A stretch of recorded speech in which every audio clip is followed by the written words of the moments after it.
Hello അസ്സലാം വലൈക്കും. നമ്മുടെ പുതിയൊരു വീഡിയോയിലേക്ക് എല്ലാവർക്കും സ്വാഗതം. അപ്പോൾ ഞങ്ങളുടെ സ്ഥിരം സബ്സ്ക്രൈബേഴ്സ് ആണെങ്കിൽ നിങ്ങൾക്ക് ഞങ്ങളെ അറിയായിരിക്കും. ഞങ്ങളെ പരിചയപ്പെടുത്തി തരേണ്ട ആവശ്യമില്ല. അപ്പോൾ അല്ലാത്തവർക്ക് വേണ്ടിയിട്ടാണ് പറയുന്നത്. എൻ്റെ പേര് ഷഹാന.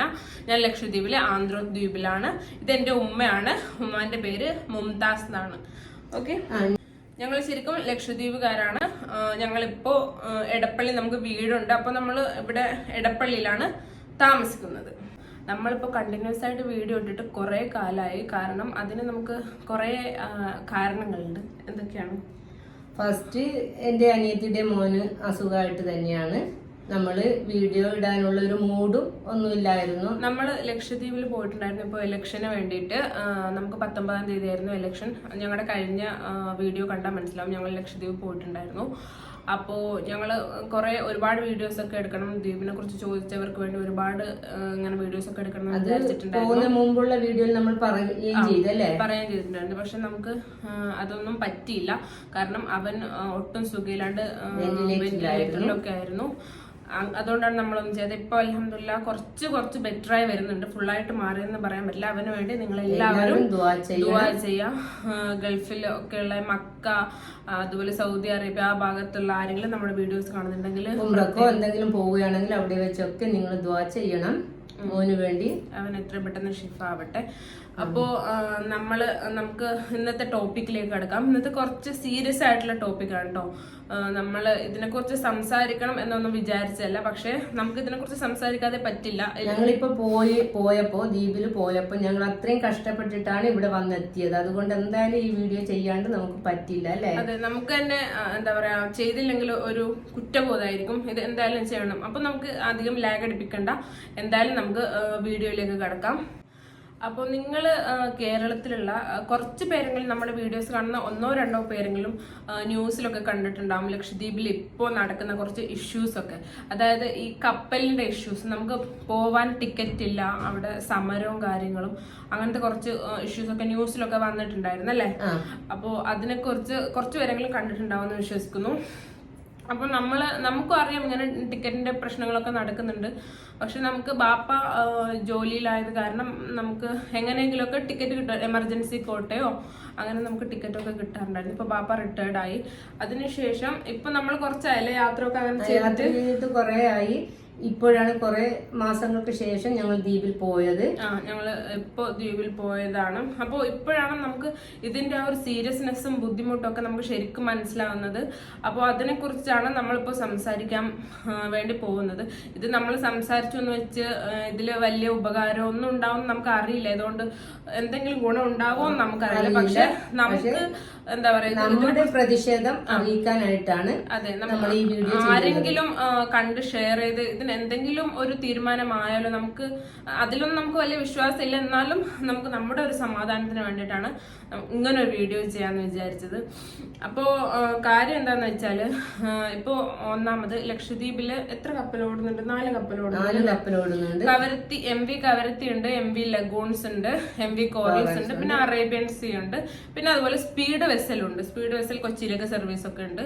കൊച്ചിന്ന് അങ്ങോട്ടും പോകുന്നുണ്ട്. സ്പീഡ് വെസൽ എന്ന് വെച്ചാൽ ഒരു 150 ആൾക്കാരൊക്കെ കയറുന്ന, അതായത് അന്ന് തന്നെ എത്തുന്നതാണ്. നമുക്ക് 8-9 മണിക്കൂർ ആന്ധ്രത്തിൽ കൊച്ചിയിലോട്ട് 9 മണിക്കൂർ എന്ന് തോന്നുന്നു. അത്രയും കൊണ്ട് നമുക്ക് ഇവിടെ എത്താം. സാധാ കപ്പലാണെങ്കിൽ നമുക്ക് ഒരു രാത്രി ഉറങ്ങിപ്പോണല്ലോ. സ്പീഡ് വെസൽ അങ്ങനെയല്ല, നമുക്ക് അന്ന് തന്നെ എത്തുന്നതാണ്. അപ്പോൾ സ്പീഡ് വെസൽ ഉണ്ട്, എല്ലാം ഉണ്ട്. പക്ഷെ എന്നാലും ആർക്കും പോവാൻ ടിക്കറ്റ് ഇല്ല. എന്തുകൊണ്ട് ഇങ്ങനെ സംഭവിക്കുന്നു എന്ന് ആർക്കും അറിയില്ല. നമുക്കിപ്പോ ഓൺലൈൻ ആയിട്ടാണ് ടിക്കറ്റ് കൊടുക്കുന്നത്. ഓഫ്ലൈൻ ആയിട്ട് ഇപ്പൊ തീരെ കൊടുക്കാറില്ല. കൗണ്ടർ ടിക്കറ്റ് തീരെ ഇല്ല. ഓൺലൈനായിട്ട് ഒരു ഡേറ്റ് പറയും, അന്ന് റിലീസ് ആവും ടിക്കറ്റ് എന്ന് പറയും. ആ സമയം നമ്മൾ എല്ലാ ഓൺലൈനിൽ സൈറ്റ് ഉണ്ട്. അതിൽ കയറുമ്പോഴേക്ക് ഒന്നുകിൽ ടിക്കറ്റ് 0 കാണിക്കും. അതിൽ നമ്മൾ അടിച്ചെടുക്കുകയാണ് ചെയ്യേണ്ടത്. പക്ഷെ നമ്മൾ ഈ പറഞ്ഞ ടൈമിൽ നമ്മൾ കയറി ടിക്കറ്റ് എടുക്കാൻ നോക്കുമ്പോൾ ആർക്കും ഭാഗ്യവശാൽ കുറച്ച് ഒരു 100% നിന്നും ഒരു 30% ആൾക്കാർ കിട്ടില്ല. പക്ഷെ കിട്ടിയാൽ തന്നെ അത്ര ആൾക്കാർക്ക് എന്തോ ഭാഗ്യം കൊണ്ട് കിട്ടും. ബാക്കി ഒരു ടിക്കറ്റും ഇല്ല. കുറഞ്ഞ സമയം കൊണ്ട് എല്ലാം 0 ആയി പോകും. ഇത്രയും കപ്പൽ ഉണ്ടായിട്ടും പിന്നെയും ഇതേ അവസ്ഥയാണ് വരുന്നത്. അപ്പൊ അത് എന്തുകൊണ്ടാണെന്ന് നിങ്ങൾ ആലോചിക്കുന്നുണ്ടാവും. അത്രയും എന്താ പറയുക, യാത്രക്കാര് കൂടുതലായതുകൊണ്ടായിരിക്കും നിങ്ങൾ കരുതുന്നത്. പക്ഷെ അത് അങ്ങനെ അല്ല അല്ലേ? അങ്ങനെയല്ല, ടിക്കറ്റ് ഒക്കെ ഹാക്ക് ചെയ്യപ്പെടുകയാണ് ചെയ്യുന്നത്. ടിക്കറ്റ് ഒക്കെ ലക്ഷദ്വീപിൽ ഉൾപ്പെടുന്ന ആൾക്കാരടക്കം, എന്താ പറയുക, ചെറുപ്പക്കാര് അടക്കം, നമുക്ക് പുറത്തുള്ള ആൾക്കാരുണ്ടോന്ന് അറിയില്ല, ഞങ്ങളുടെ അറിവിൽ ലക്ഷദ്വീപിലുള്ള ആൾക്കാരുണ്ട്. അപ്പോൾ അങ്ങനെ അവര് ടിക്കറ്റ് ഹാക്ക് ചെയ്യാണ്. ടിക്കറ്റ് മൊത്തം ഹാക്ക് ചെയ്തിട്ട് മറിച്ച് വിൽക്കുകയാണ് ചെയ്യുന്നത്. അപ്പോ മറിച്ച് വിൽക്കാന്ന് പറഞ്ഞാൽ ഒരു ടിക്കറ്റിന്റെ പുറത്ത് ഇരട്ടി പൈസയാണ് അവർ ചാർജ് ചെയ്യുന്നത്. ചില സമയത്ത് ഇരട്ടിക്ക് മേലെ പൈസ ഈടാക്കുന്നുണ്ട്. നമ്മളിപ്പോ നാട്ടിൽ നിന്ന് വരാൻ നോക്കുമ്പോ നമ്മള് 30-ാം തീയതി വരാൻ നോക്കിയതായിരുന്നല്ലേ, കഴിഞ്ഞ ഏപ്രിൽ 30 അല്ലേ? ഏപ്രിൽ 30-ാം തീയതി നമ്മൾ ഇങ്ങോട്ടേക്ക് വരാൻ നോക്കിയതായിരുന്നു. അപ്പോ അതിനു മുമ്പ് നമ്മൾ സ്പീഡ് വെസലിന് ടിക്കറ്റ് നോക്കിയിട്ടുണ്ടായിരുന്നില്ലേ? സ്പീഡ് വെസൽ നോക്കി നമ്മള് ഉമ്മാന്റെ അനിയത്തിന്റെ മോന് സുഖയില്ല, കുറച്ച് സീരിയസ് ആണെന്ന് അറിഞ്ഞപ്പോ നമ്മള് അവിടുന്ന് ഇങ്ങോട്ടേക്ക് വരാൻ വേണ്ടിയിട്ട് സ്പീഡ് വെസലിന് ടിക്കറ്റ് നോക്കി. പക്ഷെ ഒന്നുമില്ല, ഫുള്ളാണ്. പക്ഷേ ഉമ്മാന്റെ അനിയത്തി, എന്റെ ഉമ്മാന്റെ നേരെ ഇളയ അനിയത്തിയുടെ മോനാണ് ഇവിടെ സുഖയിലാണ് എടുക്കുന്നത്. അതിന്റെ ഇളയാളെ, ഏറ്റവും ഇളയ അനിയത്തി നാട്ടിലുണ്ടായിരുന്നു ഞങ്ങളുടെ ഒപ്പം. വോട്ടിട്ടിട്ട് 23-ാം തീയതി അവരിങ്ങോട്ട് സ്പീഡ് വെസലിൽ വരികയാണ് ചെയ്തത്. അപ്പോൾ അവർക്കും ടിക്കറ്റ് കിട്ടിയില്ല. ഈ ടൈം, ഒരു ടൈം പറയാം, ആ ടൈമിൽ ഞാൻ നേരത്തെ ഞങ്ങൾ പറഞ്ഞല്ലോ ഓൺലൈൻ ടിക്കറ്റ് റിലീസ് ചെയ്യും. അപ്പോൾ ആ ടൈമിൽ നമ്മൾ അടിച്ചെടുക്കണം. അങ്ങനെ അവരും അടിച്ചെടുക്കാൻ നോക്കി, കിട്ടിയില്ല. ഇപ്പോൾ ചില സമയത്ത് നമ്മൾ അടിച്ചെടുക്കാൻ നോക്കിയാലും നമ്മുടെ അക്കൗണ്ടിൽ നിന്ന് പൈസ പോകും, പക്ഷെ നമുക്ക് ടിക്കറ്റ് കിട്ടില്ല. പിന്നെ റീഫണ്ട് കിട്ടുന്നില്ല എന്നാണ് തോന്നുന്നത്, കിട്ടുന്നില്ല എന്നാണ് നമ്മുടെ ഒരു വിശ്വാസം. അങ്ങനെയാണ് നമുക്ക് കേട്ടിട്ടുള്ളത്. അപ്പോൾ ടിക്കറ്റ് മൊത്തം ഹാക്ക് ചെയ്യപ്പെടുകയാണ് ഇവർക്ക്. എന്നിട്ട് ഉമ്മയുടെ അനിയത്തിക്ക് വേറെ ആൾക്കാരെടുത്ത ടിക്കറ്റ് അവർ പോവാത്ത കാരണം 2 ടിക്കറ്റ് കിട്ടിയത് കൊണ്ട് അവർ കയറാണ് ചെയ്തത്. അപ്പോൾ ഞങ്ങൾക്ക് ടിക്കറ്റ് കിട്ടിയിട്ടുണ്ടായിരുന്നില്ല. പിന്നെ അത് കഴിഞ്ഞ് 23-ാം തീയതിയാണ് അവർ വന്നത്. പിന്നെ 25-ാം തീയതി ഇതുപോലെ സ്പീഡ് വെസൽ ഉണ്ടായിരുന്നു. അപ്പോൾ 25-നും ടിക്കറ്റ് നോക്കുമ്പോൾ ഫുള്ളാണ്. അങ്ങനെ ഞാൻ ആ ടൈമിൽ ഞാൻ വാങ്ങിയിട്ടുണ്ട്. സ്പീഡ് വെസലിന് ശരിക്കും 330 എങ്ങാണ്ടാണ് ഇവിടെ കൊച്ചിയിലേക്ക് ടിക്കറ്റിന്റെ ചാർജ് വരുന്നത്. ഞാൻ ആ ടൈമിൽ ഒറ്റ ടിക്കറ്റ്, ഇങ്ങനെ ബ്ലാക്ക് ടിക്കറ്റ് എനിക്ക് ഗതികേട് കൊണ്ട് വാങ്ങിയതാണ്. അവൻ അത്രയും സുഖമില്ല, അപ്പോൾ നമുക്ക് അവിടെ നിപ്പ് ഉറക്കുന്നില്ല. അപ്പോൾ നമുക്ക് ഒരു ടിക്കറ്റ് എന്ന് വിചാരിച്ചിട്ട് വാങ്ങിയപ്പോൾ 600 സംതിങ് ആണ് പൈസ വാങ്ങിയത്. ഒരു ടിക്കറ്റിന്റെ മുകളിൽ ഇരട്ടി പൈസയാണ് ചാർജ് ചെയ്യുന്നത്. അപ്പോൾ നിങ്ങൾ വിചാരിക്കുന്നുണ്ടാവും ഇത്ര പൈസ അല്ലേ ആകെ ഉള്ളൂ എന്ന് വിചാരിക്കുന്നത്. ഇത് നമ്മുടെ കാര്യം. പക്ഷെ പുറത്ത് തീരെ കഴിവില്ലാത്ത, ചികിത്സക്ക് വേണ്ടിയിട്ട് ലക്ഷദ്വീപിൽ തന്നെ ഇങ്ങോട്ടേക്ക് വരുന്ന ഒരുപാട് ആൾക്കാരുണ്ട്. അവരുടെ ഒക്കെ അടുത്തുനിന്ന് ഇത്രയും പൈസയാണ് ചാർജ് ചെയ്യുന്നത്. ഒരു രോഗിയുടെ കൂടെ ഒരു 2 പേരെങ്കിലും കൂടെ കൊണ്ടുവരണം. അപ്പൊ ആ 3 പേർക്കുള്ള ടിക്കറ്റിന് തന്നെ ഇങ്ങനെ ചാർജ് കൊടുക്കുമ്പോൾ എത്ര ആവും? ഇവിടെ റൂം എടുക്കണം, അവർക്ക് ഹോട്ടലിൽ നിൽക്കണം, ഹോസ്പിറ്റൽ കാണിക്കണം. അതിന്റെ പുറമെയാണ് ഇത്രയും ചാർജ് കൊടുത്തിട്ട്. ഇത് പിന്നെ സ്പീഡ് വെസലിന്റെ കാര്യം. കപ്പലിന്റെ കാര്യം എടുക്കാം. കപ്പലിന്റെ കാര്യം എടുക്കുകയാണെങ്കിൽ ഇങ്ങനെ ഒരു പേഷ്യൻസിനെ കൊണ്ട് വരികയാണെങ്കിൽ നമുക്ക് എന്തായാലും ബങ്ക് ക്ലാസ്സിൽ, അതായത് ജനറൽ ആയിട്ട് ഡോർമെറ്ററി പോലെയുള്ള അവിടെ നമുക്ക് എന്തായാലും പറ്റില്ല. അപ്പോൾ ഒരു ക്യാബിനൊക്കെ എടുക്കേണ്ടി വന്നാൽ ഒരു ക്യാബിന്റെ മുകളിൽ ഇരട്ടി പൈസയാണ് ചാർജ് ചെയ്യുന്നത്. ഒരു ക്യാബിൻ ഇപ്പോൾ 2000 ആണെങ്കിൽ അവര് വാങ്ങുന്നത് 4000 ഒക്കെയാണ്. ഇത്രയും എന്താ പറയുക, ലക്ഷദ്വീപിൽ തന്നെയുള്ള ആൾക്കാരാണ് നമ്മളോട് ഇത് ചെയ്യുന്നതെന്ന് ആലോചിക്കുമ്പോഴാണ് കുറച്ചും കൂടി സങ്കടം. അവർക്ക് അത്രയും അങ്ങനെ ഉണ്ടെങ്കിൽ, എന്താ പറയാ, സർവീസ് വിചാരിച്ചിട്ടാണ് ചെയ്യുന്നതെങ്കിൽ അവർക്ക് ഒരു കുറഞ്ഞ ഒരു സർവീസ് ചാർജ് എല്ലാ ടിക്കറ്റിൽ നിന്നും വാങ്ങും. പക്ഷെ ഇത്രയും ഇരട്ടി വാങ്ങുന്നത് ശരിയാണോ? ഇത് നമ്മളെ ശരിക്കും സഹായിക്കുന്നതാണോ അതോ ഇവര് ബുദ്ധിമുട്ടിക്കുന്നതാണോ? പിന്നെ ഒരു കാര്യമുണ്ട്, ഇത് എത്ര കംപ്ലൈന്റ് ഇത് ചെയ്താലും ഒന്നും ആവുന്നില്ല അല്ലെ? ഒന്നും ആവുന്നില്ല എന്നാണ് പറയുന്നത്. കംപ്ലൈന്റ് ചെയ്തിട്ടുണ്ടോ ഇല്ലേ എന്നൊന്നും നമുക്കറിയില്ല. ഇത് ഭയങ്കരമായിട്ട് നമ്മളെ ബുദ്ധിമുട്ടിക്കുന്ന കാര്യമാണ്. എന്താണെന്ന് വെച്ചാൽ ടിക്കറ്റേ ഇല്ല, നമുക്ക് പോവാൻ ടിക്കറ്റ് ഇല്ല. ടിക്കറ്റ് കിട്ടണമെങ്കിൽ നമ്മൾ ഇതുപോലെ ഡബിൾ ചാർജ് കൊടുത്ത് വാങ്ങണം. നമ്മൾ ഇപ്പോൾ ഈ ഇഷ്യൂ ഇങ്ങനെ നമുക്ക് ടിക്കറ്റ് കിട്ടാത്ത സംഭവമൊക്കെ അറിഞ്ഞ സമയത്ത് നമ്മുടെ ഒരു റിലേറ്റീവ്, നമ്മുടെ വീട്ടിൽ തന്നെയുള്ള ആളാണ്, അവര് പറഞ്ഞു, അവരിവിടെ കൊച്ചിയിൽ കുറച്ച് മാസങ്ങൾക്ക് മുമ്പ് അല്ലേ കുറച്ച് മാസങ്ങൾക്ക് മുമ്പ് ഇവിടെ വന്ന ടൈമിൽ അവർക്ക് ഇവിടുന്ന് പോവാൻ ടിക്കറ്റ് കിട്ടുന്നില്ല. അപ്പോൾ ഇതുപോലെ ഹാക്കർമാരുടെ അടുത്ത് നിന്ന് വാങ്ങാതെ വേറെ നിവൃത്തിയില്ല. കാരണം അവർക്കൊന്നും വീടില്ല. നമുക്ക് പിന്നെ വീടുള്ളതുകൊണ്ട് കുഴപ്പമില്ല, നമുക്ക് ഇവിടെ നിൽക്കാൻ. റൂമിൽ നിൽക്കണമെങ്കിൽ വെള്ളത്തിന് പോലും പൈസ കൊടുക്കണം. അപ്പൊ അവരത് വിചാരിച്ചിട്ട് കിട്ടുന്ന ടിക്കറ്റിന് ഹാക്ക് ചെയ്ത ടിക്കറ്റ് ആണെങ്കിൽ അങ്ങനെ ഇരട്ടി പൈസ കൊടുക്കണമെങ്കിൽ അങ്ങനെ വിചാരിച്ച് അവർ പോകണം. അവരുടെ അടുത്തുനിന്ന് അവർ 4 പേരുണ്ടായിരുന്നു. ഒരാളെ ടിക്കറ്റ് ബങ്ക് ക്ലാസ് ടിക്കറ്റ്, അതായത് 200 സംതിങ് 300 ഉണ്ടാവും ആ ടിക്കറ്റിന്. അതിലെ ഒരു ടിക്കറ്റിന് മുകളിൽ എക്സ്ട്രാ ആയിട്ട് അവർ വാങ്ങിയത് 2000 ആണ്. അവർ 4 പേരുടെ അടുത്തുനിന്ന് 8000 എക്സ്ട്രാ ആയിട്ട് വാങ്ങിയിട്ടുള്ളത്. ഇതൊക്കെ നമ്മൾ ആരോടാ പറയേണ്ടത് നമുക്ക് അറിയില്ല, എന്താ ചെയ്യേണ്ടതെന്ന് അറിയില്ല. ഇങ്ങനെ ബുദ്ധിമുട്ടിക്കാനൊക്കെ എങ്ങനെ തോന്നുന്നു എന്നാണ് മനസ്സിലാവാത്ത. കുറച്ചൊരു മനസാക്ഷിയൊക്കെ വേണ്ടേ? ഇങ്ങനെ വാങ്ങുന്നതിന് ഒരു എന്താ പറയാ, ഇങ്ങനെ ഇരട്ടിയൊക്കെ വാങ്ങാൻ എങ്ങനെ തോന്നുന്നു അതൊന്നും അറിയില്ല അല്ലെ. ഇപ്പൊ നമ്മള് കുറച്ച് മനുഷ്യത്വം വേണ്ടേ? വന്നത് തന്നെ ബങ്ക് ക്ലാസ് ആയിരുന്നു അല്ലെ. അതില് 800 സംതിങ് അല്ലേ അവര് ടിക്കറ്റിന് ചാർജ് പറഞ്ഞത്. നമുക്ക് ശരിക്കും ബങ്ക് ക്ലാസ് ആന്ധ്രത്തുനിന്ന് ഇവിടത്തേക്ക് 200 സംതിങ് 300-നുള്ളിലാണ് എന്തായാലും. പക്ഷെ അതിന് എക്സ്ട്രാ അവര് ചാർജ് ചെയ്ത് 500 ആണ്. 800 സംതിങ് ആണ് ഒരു ടിക്കറ്റിന് ചാർജ്. ഇതൊക്കെ നമുക്ക് വേറെ നിവൃത്തിയില്ല. നമുക്ക് കയറണമെങ്കിൽ ടിക്കറ്റ് കിട്ടിയേ പറ്റൂ. അത്യാവശ്യക്കാരാകുമ്പോൾ നമുക്ക് കയറാതെ പറ്റില്ല. അല്ലെങ്കിൽ നമ്മളവിടെ നിൽക്കുകയാണെങ്കിൽ നിൽക്കേ ഉണ്ടാവും, നമുക്ക് ടിക്കറ്റ് ഒന്നും കിട്ടില്ല. എല്ലാവരും ഇവരിങ്ങനെ ഹാക്ക് ചെയ്ത് മറിച്ച് വിൽക്കാണ്. എല്ലാവരും ഹാക്ക് ചെയ്ത് ടിക്കറ്റ് തന്നെയാണ് വാങ്ങുന്നത്. അങ്ങനെയെങ്കിൽ പിന്നെ പോർട്ടിന് ഈ ടിക്കറ്റ് കൗണ്ടറിന്റെ ഒക്കെ ആവശ്യം എന്താണ്? ടിക്കറ്റ് കൊടുക്കാനുള്ള ഇത് ഇവരുടെ അടുത്ത് നേരിട്ട് വാങ്ങിക്കോ എന്ന് പറഞ്ഞാ പോരെ?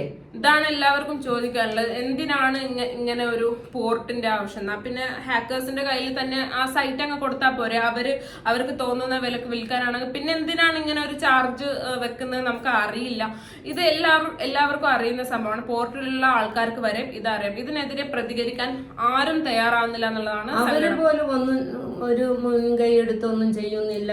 അങ്ങനെ ചെയ്തിട്ടുണ്ടായിരുന്നെങ്കിൽ ഇപ്പോഴും ഈ പരിപാടി നടക്കില്ലല്ലോ. എന്തായാലും ഇത് ഒരുപാട് കാലമായി, 1-2 വർഷങ്ങളായി ഈ ടിക്കറ്റിന്റെ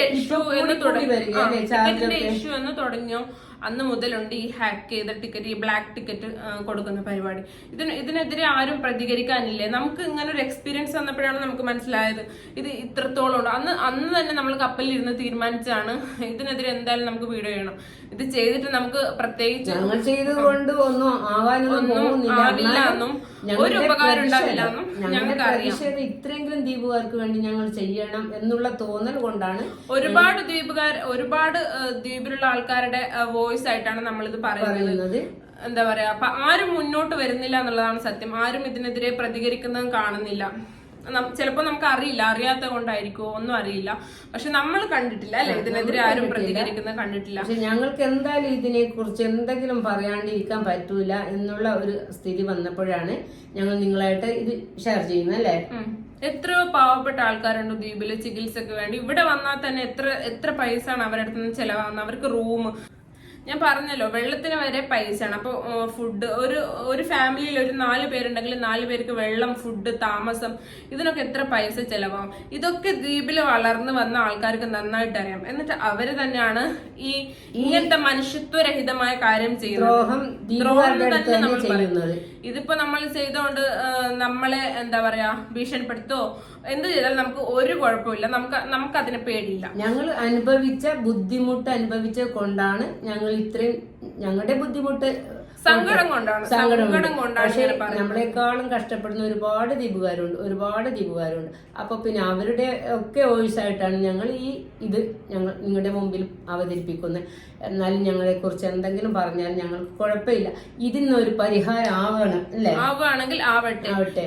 ഇല്ലാന്നുണ്ടെങ്കിൽ നമ്മൾ ഇതിനെതിരെ സംസാരിച്ചല്ലോ എന്നുള്ള ഒരു സമാധാനം ഉണ്ടാവും. ഇവര് എന്തിനാണ് ഇങ്ങനെ, എനിക്ക് അറിയില്ല എന്താ പറയേണ്ടതെന്ന് തന്നെ അറിയില്ല. എങ്ങനെയാണ് ഇവർക്ക് ഇങ്ങനെ തോന്നുന്നത്? അതേ ദ്വീപിൽ ജനിച്ച് നിങ്ങളുടെ പാരന്റ്സിന് നാളെ ഇതേ ഗതി വന്നേക്കാം. നിങ്ങൾ ഇങ്ങനെ റിലീസ് ആകുമ്പോഴത്തേക്ക് മൊത്തം ടിക്കറ്റ് ഹാക്ക് ചെയ്യാം, എന്നിട്ട് അത് ഇരട്ടി വില. കാരണം ഒരു എക്സ്ട്രാ ചാർജ് ചെയ്യുന്നതിന് ഒരു ലിമിറ്റ് ഒക്കെ ഇല്ലേ? ഇത്രയും ചാർജ് ചെയ്യാൻ നിങ്ങൾക്ക് 100 രൂപക്ക് കൂട്ടിയാണെങ്കിലും പിന്നെയും സഹിക്കാം അല്ലേ? 100 രൂപ ഒരു സർവീസ് ചാർജ് ആയിട്ട് അങ്ങനെയൊക്കെയാണ് പിന്നെയും കുഴപ്പമില്ല. എന്നാലും അത് നിയമത്തിന് വിരുദ്ധമാണ്. എന്നാലും ഓക്കെ. പക്ഷെ ഇത് അങ്ങനല്ലല്ലോ. നമുക്ക് ഗവൺമെന്റ് റിലീസ് ചെയ്യുന്ന ടിക്കറ്റ് മൊത്തത്തിൽ അങ്ങ് അവിടെ ഇരുന്നിട്ട് ഹാക്ക് ചെയ്യുക, എന്നിട്ടാണ് മറിച്ച് ഇത്രയും വിലക്ക് വിൽക്കാന്ന് പറയുമ്പോൾ എങ്ങനെയുണ്ട്? ഞങ്ങളുടെ ഇത് കേട്ടിട്ടാണെങ്കിൽ എല്ലാവരും ഇതിനെതിരെ പ്രതിഷേധിക്കണം. നിങ്ങൾ ഇത് കാണുന്ന ആൾക്കാര് നമ്മളെ ഇഷ്ടപ്പെടുന്ന ആൾക്കാരാണെങ്കിൽ നിങ്ങൾ എന്തായാലും നമ്മളെ ഇഷ്ടപ്പെടുന്നില്ലെങ്കിലും കുഴപ്പമില്ല. നിങ്ങൾ ദീപുകാരെ ഇഷ്ടപ്പെടുന്നുണ്ടെങ്കിൽ നിങ്ങൾ ഇത് മാക്സിമം ഒന്ന് ഷെയർ ചെയ്യുക. ഇതിന് എന്തെങ്കിലും ഒരു പരിഹാരമാവട്ടെ. ഇതിങ്ങനെ പോയാൽ നമുക്ക് എന്താ പറയാ, പേരിന് നമുക്ക് 4 കപ്പലുണ്ടെന്നല്ലാതെ ടിക്കറ്റ് ഒന്നും ഇല്ല. നമുക്ക് പോവാൻ യാത്ര ചെയ്യാൻ ടിക്കറ്റ് ഇല്ല. ടിക്കറ്റ് വാങ്ങണമെങ്കിൽ തന്നെ ഒരു സാധാരണക്കാരായിട്ടുള്ള ആൾക്കാർക്ക് എങ്ങനെ പറ്റും? ഇങ്ങനെ ഒരു ടിക്കറ്റിന്റെ മുകളിൽ ഇരട്ടി പൈസ ഒക്കെ ചാർജ് ചെയ്യുമ്പോൾ. അങ്ങനെയാണെങ്കിൽ പോർട്ടുകാർക്ക് നേരിട്ട് അവർക്ക് തന്നെ ഡബിൾ ഇവർ വാങ്ങുന്ന എത്രയാണോ അങ്ങനെ ചാർജ് ചെയ്താൽ പോരെ. പക്ഷെ ശരിക്കും ടിക്കറ്റിന്റെ ഫെയർ അങ്ങനെയല്ല. ആ ഫെയറിന്റെ എത്രയോ ഇരട്ടിയാണ് ഇവർ വാങ്ങുന്നത്, അല്ലേ? ഇനി ഇവർക്കും പങ്കുണ്ടോ എന്നും എനിക്കറിയില്ല. നമുക്ക് അറിയില്ല, നമ്മൾ അങ്ങനെ പറയുന്നില്ല. പക്ഷെ അറിയില്ല അവരുടെ സഹായത്തോടെയാണോ ചെയ്യുന്നത്, നമുക്കൊന്നും അറിയില്ല. പക്ഷെ എന്താ ഇങ്ങനെ സംഭവിക്കുന്നത്? ഇതിനൊരു പരിഹാരം കാണുന്നില്ല. ആരൊക്കെ എന്തൊക്കെ ചെയ്താലും ഇത് ഇങ്ങനെ തന്നെ പോയിക്കൊണ്ടിരിക്കുക, അല്ലേ? ഒരു മാറ്റം ഇല്ലാണ്ട് ഇങ്ങനെ ഹാക്ക് ചെയ്ത് ഇരട്ടി വാങ്ങുന്ന പൈസ കൊണ്ട് നിങ്ങൾ ഈ ഹാക്കർമാരെ കാണുന്നുണ്ടെങ്കിൽ ഈ ഇരട്ടി ആയിട്ട് വാങ്ങുന്ന പൈസ കൊണ്ട് നിങ്ങൾക്ക് എന്തെങ്കിലും ആവുമെന്ന് നിങ്ങൾക്ക് തോന്നുന്നുണ്ടോ? ഒരിക്കലും ആവില്ല. അതുകൊണ്ട് ഒരുപാട് ആൾക്കാരുടെ കണ്ണീരും സങ്കടവും ചിലപ്പോൾ ശാപവും ഒക്കെ ഉണ്ടാവും. അപ്പൊ അതുകൊണ്ട് നിങ്ങൾ ആ പൈസ കൊണ്ട് നിങ്ങൾ എന്തായാലും എവിടെ നിങ്ങളുടെ ഉമ്മമാര് നിങ്ങളുടെ പെങ്ങന്മാരാണ് എല്ലാവരും എന്ന് കരുതി അതൊന്ന് നിർത്ത്. അവരവർക്ക് കഴിയുന്ന ഇത് എവിടെന്നെങ്കിലും നിന്ന് ടിക്കറ്റ് എടുത്തോട്ടെ. എങ്ങനെയെങ്കിലും ആർക്കെങ്കിലും കിട്ടുന്നുണ്ടെങ്കിൽ കിട്ടിക്കോട്ടെ. നിങ്ങൾ ഈ ഹാക്ക് ചെയ്തിട്ട് നിങ്ങൾക്ക് അത്രയും എന്താ പറയാ ഹാക്ക് ചെയ്യാതെ പറ്റില്ല എന്നുണ്ടെങ്കിൽ നിങ്ങൾക്ക് കുറച്ച് ഒരു എന്താ പറയാ സർവീസ് ചാർജ് ആഡ് ചെയ്യുന്നതിന് ഒരു കണക്കൊക്കെ ഇല്ല. നിങ്ങൾ കുറച്ച് മാന്യമായിട്ട് ചെയ്യൂ. ഇങ്ങനെ ഒരുമാതിരി മനുഷ്യനെ പിഴിഞ്ഞിങ്ങനെ ജീവിക്കല്ലേ. അപ്പോ ഇത്രയൊക്കെ നമുക്ക് ഇതിനെ കുറിച്ച് പറയാനുള്ള. മാക്സിമം എല്ലാവരും ഷെയർ ചെയ്യുക, എത്തേണ്ടവരുടെ അടുത്തേക്ക് എത്തിക്കുക. നിങ്ങൾ ഷെയർ ചെയ്യുക. നമുക്ക് ഇതുകൊണ്ട് എന്താ പറയാ വലിയ കാര്യമൊന്നും ഉണ്ടാവും തോന്നില്ല. ഇതിന് വലിയ വ്യൂസ് ഉണ്ടാവുന്നോ ആരെങ്കിലും കാണുന്നോ ഒന്നും നമുക്ക് അറിയില്ല, ഒന്നും തോന്നുന്നില്ല. പക്ഷെ എന്നാലും ഇത് നമ്മുടെ 10 പേര് കണ്ടെങ്കിൽ അത്ര ആൾക്കാർക്ക് അറിയാൻ പറ്റൂല ഞങ്ങളുടെ പ്രതിഷേധം, ഞങ്ങളുടെ ആ ഒരു സങ്കടവും ബുദ്ധിമുട്ടും. ഒരു 10 പേര് അറിയട്ടെ എന്ന് വിചാരിച്ചിട്ടാണ് നമ്മുടെ കാര്യം മാത്രമല്ല, ലക്ഷദ്വീപിലെ മൊത്തം ആൾക്കാർക്ക് വേണ്ടിയിട്ടാണ് നമ്മൾ ഈ വീഡിയോ ചെയ്യുന്നത്. അപ്പൊ നിങ്ങൾ മാക്സിമം ഷെയർ ചെയ്യാൻ. ഈ വീഡിയോയിൽ നമ്മൾ നമ്മുടെ ചാനൽ സബ്സ്ക്രൈബ് ചെയ്യാനോ ലൈക്ക് ചെയ്യാനോ ഒന്നും നമ്മൾ പറയുന്നില്ല. നിങ്ങൾ മാക്സിമം ഇതൊന്ന് ഷെയർ ചെയ്ത് എത്തേണ്ടടുത്ത് എത്തിക്കുക എന്ന് മാത്രമേ പറയാനുള്ളൂ. അപ്പോ ഇതിനൊരു പരിഹാരം എന്തെങ്കിലും ഉണ്ടായാൽ നമ്മൾ എന്തായാലും അത് ഇൻഷാ അല്ലാഹ് അറിയിക്കുന്നതായിരിക്കും. അപ്പോൾ നമുക്ക് ഈ വീഡിയോ നമ്മൾ ഇവിടെ നിർത്താം.